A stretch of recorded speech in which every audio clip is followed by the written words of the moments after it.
Nebraska has chosen its 3-player representatives for next week's Big Ten Media Days. David Sanders snubs Clemson and puts Nebraska in his top 4, and Shawn Hammerbeck is now a 4-star recruit. Those stories and more right now on this very first episode of...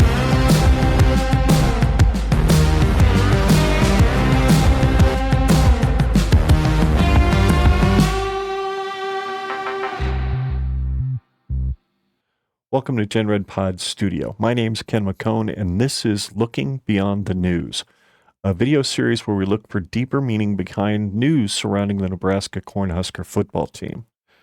Please hit subscribe.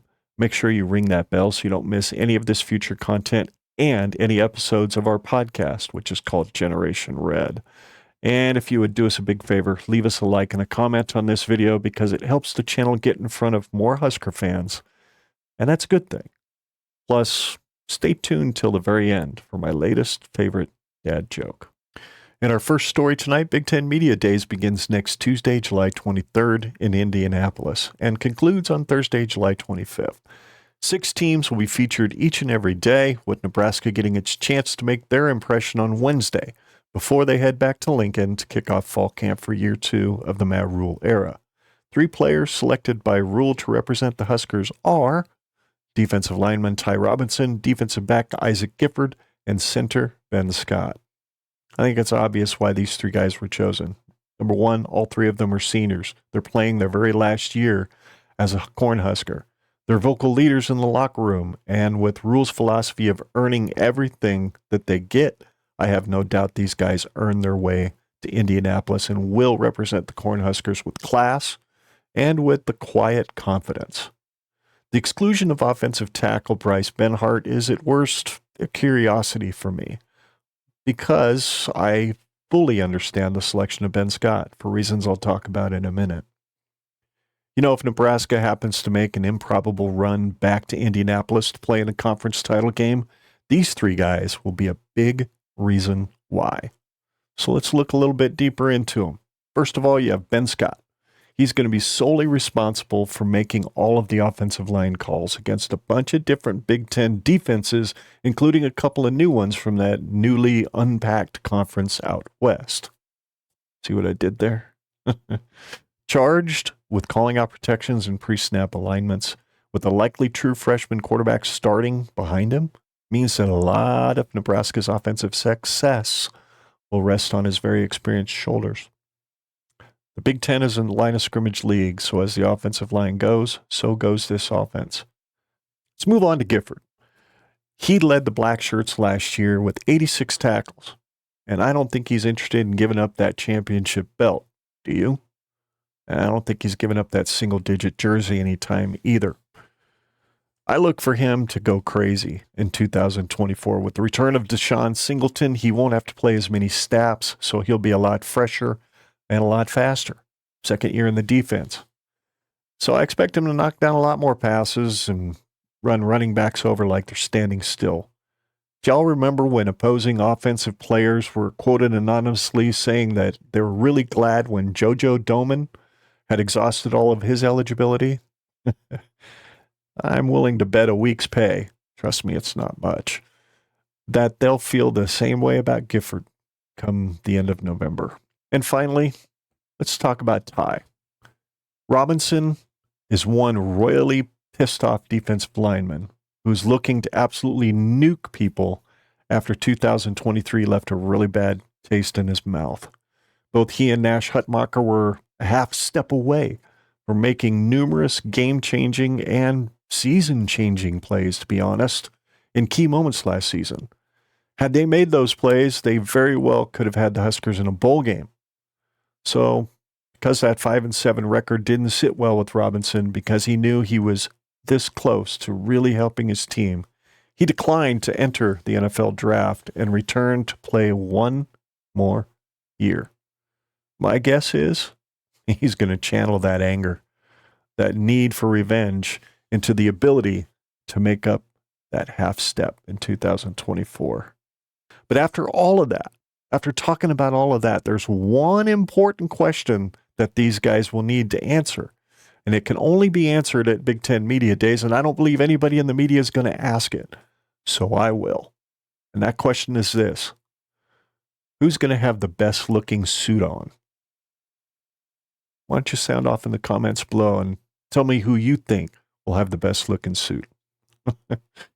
Well, that's the end of the first topic, but before we move on to topic number 2, stay tuned to this channel. Make sure you're subscribed. Make sure you ring the bell so you don't miss any content, because I am planning to do a reaction show to some highlights from Big Ten Media Days, and that will be on Sunday, July 28th at 7:30 p.m. right here on this YouTube channel. So don't forget to subscribe, ring the bell, and while you're at it, leave this video a like and a comment. We'd really appreciate it. I'd love to hear your comments on the Big Ten Media Days segment. So let's talk about David Sanders.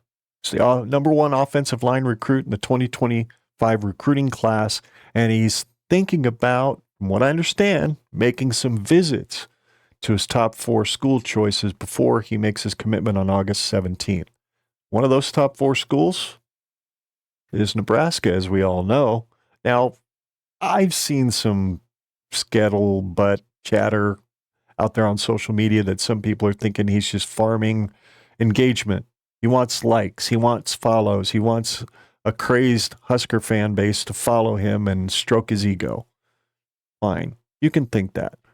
I don't tend to think that, because he snubbed his local school, Clemson, who's won some national titles recently, and left them off his top 4. You don't think the local boy would have got a lot of follows from Clemson fans if he had committed there?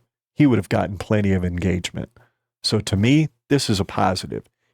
I have to wonder, when is this visit going to take place if he comes to Nebraska? Do you think August 3rd might be an option for the open practice?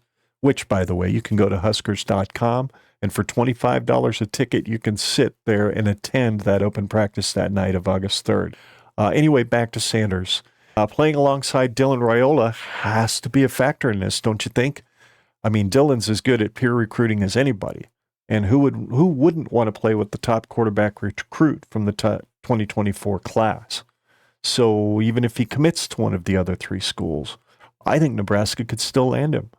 What if they get off to a hot start? Dylan's going nuts, throwing the ball all over the yard, and the Huskers are 6-1, or good Lord, even 7-0 going into Columbus.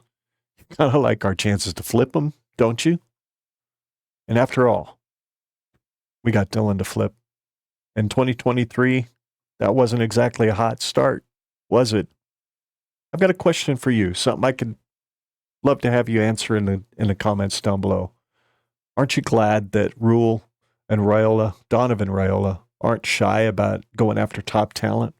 Think of what they've done in the last 2 classes alone, getting commitments from the 2 top players from the state of Hawaii in 2 consecutive years, both of them offensive linemen. And that leads to another question. Would Sanders have us in his top 4 had the previous 2 head coaches recruited him? Would he have even come on a visit? I'd like to know your opinion. Sound off in the comments down below this video. And in our final story tonight, athlete Shawn Hammerbeck has earned his 4th recruiting rating star from 247 Sports. He is the top recruit coming out of the state of South Dakota in the 2025 class, and at 6'5", 265 pounds, he could play on either side of the line of scrimmage. Now, it's notable to see that Nebraska beat out Kansas State, Minnesota, and Texas Tech for his commitment, because beating Chris Kleiman for a good offensive lineman is not easy to do. His teams are known for tough offensive line play, and their staff is no slouch at development. Well, you don't beat too many Power 5, Power 4, Power 2, whatever they are, schools when you're coaching at North Dakota State without playing well in the line of scrimmage. So Nebraska scored a really huge win there. And in Minnesota, where their offensive lines used to brutalize Nebraska's defense in the past, it seems the rowing has slowed. And that Golden Gopher ship, well, it's starting to sink. And doesn't that look nice? You know, I'll bet PJ Fleck is thanking his navigating stars that his squad won't have to play Nebraska and their former Mr. Football in Minnesota running back. Look, I realize he's no Smith, but our Emmett is certainly a big Johnson. What? He's a big dude. That's all I'm trying to say. And as far as Texas Tech goes, I have to wonder if Garrett McGuire called his pops up and said, nanny, nanny, boo, boo, or, something like that, because he's like a little kid, right? Anyway, is anyone else surprised that Hammerbeck's rating actually went up on 247 Sports? You know, that normally doesn't happen with Nebraska commits, right? Well, maybe that trend is beginning to change, especially after landing, like I said earlier, the top two recruits out of Hawaii in each of the last 2 seasons, along with, five stars like Dylan Raiola and some really good transfers. It's never a bad thing, never a bad thing at all to land the best recruit in any given state. But I'd like to hear what you think, so sound off in the comments down below. All right. Before I go, just want to remind everybody our next live stream is Sunday night, July 21st. That's this Sunday. It's at 7:30 p.m. Scott will be in this seat. Chancellor Brewington, former Husker, will be in this seat over here to my right. It's going to be a lot of fun. He's going to talk about his journey to Nebraska, what it was like playing here. He's going to share what he thinks his 2024 Nebraska team could possibly get done. And he'll talk about his current gig at 93.7 The Ticket. It's the first in a series of 2024 Nebraska football preview shows that we're doing leading up to August 31st kickoff. Saturday, October 12th, 2024 is Nebraska's first bye week. We're all going to have the bye week blues. And if you play golf, I have the cure. Go to GenRedPod.com, go up to the top of the page where it says play golf with us and click on that link. You will be able to register to play in our very first charity golf scramble to benefit the victims of the tornadoes on April 26th. All proceeds are going to be donated to the Salvation Army, and it's at Woodland Hills Golf Course in Eagle, Nebraska. So genredpod.com, click on the link at the top of the page that says play golf with us, and make sure you register your 4-man team. And you also have a link there where you can sponsor a hole. So if you'd like to be a sponsor, we'd appreciate it. Also, you can send us an email at genredpod@gmail.com if you'd like to volunteer to help with the event. We could use any help that you'd be willing to give us.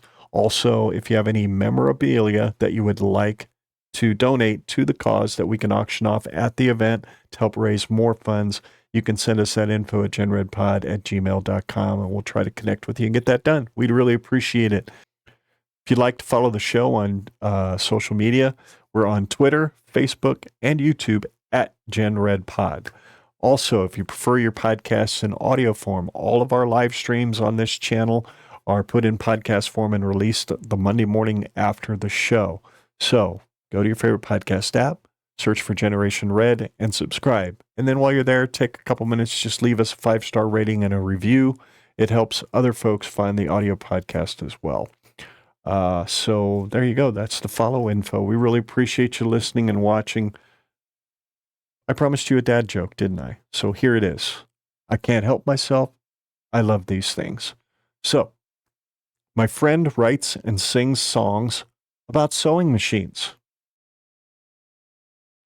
He's a singer-songwriter, or so it seems. I know. Leave a like and a comment on this video. We'll see you on Sunday night. Go Big Red. And don't forget to always look beyond the news.